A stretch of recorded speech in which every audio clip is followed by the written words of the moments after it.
Meski tidak terdaftar ke dalam rilis WNI yang tertembak oleh Agensi Penguatkuasaan Maritim Malaysia di perairan Malaysia, Nur Zariah, warga Kampung Kemuning, Kecamatan Idi Tudong, Kabupaten Aceh Timur, Provinsi Aceh, bersama keluarganya sangat meyakinkan salah satu korban penembakan di perairan Malaysia tersebut adalah adik kandungnya atas nama Junaidi, warga Kampung Bukit Teguh, Kecamatan Idi Tudong, Kabupaten Aceh Timur. Menurutnya, ia bersama keluarganya baru menyadari hal tersebut setelah melihat video yang beredar terkait insiden korban penembakan yang menewaskan satu warga Indonesia tersebut.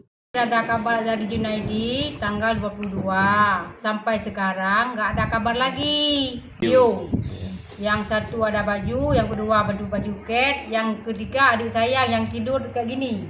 Berarti ciri-cirinya tidur miring. Miring. Pakai baju ada tai lalat di sini. Kenapa ibu bisa meyakini kalau itu? Betul itu adik saya.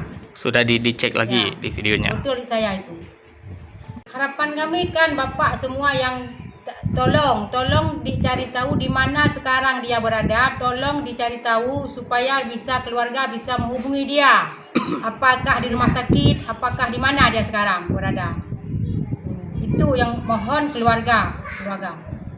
Selain itu, Junaidi diketahui berangkat ke Malaysia pada tahun 2023 dan telah bekerja selama 2 tahun sebagai operator traktor. Terakhir kali ia berkomunikasi dengan keluarga pada 22 Januari 2025. Ironisnya, ia tidak mengatakan ada masalah ataupun rencana mau pulang dan hanya berkomunikasi seperti biasa. Keluarga Junaidi berharap kepada pemerintah dapat membantu mencari keberadaannya sebab informasi dari rekan kerjanya, Junaidi sudah pulang sejak Kamis lalu. Selain Junaidi, Muhammad Hanafiah warga Aceh Timur juga menjadi korban penembakan aparat APMM di perairan Pulau Cerek, Selangor, Malaysia. Dari Kabupaten Aceh Timur, Romi Syaputra melaporkan untuk Puja TV.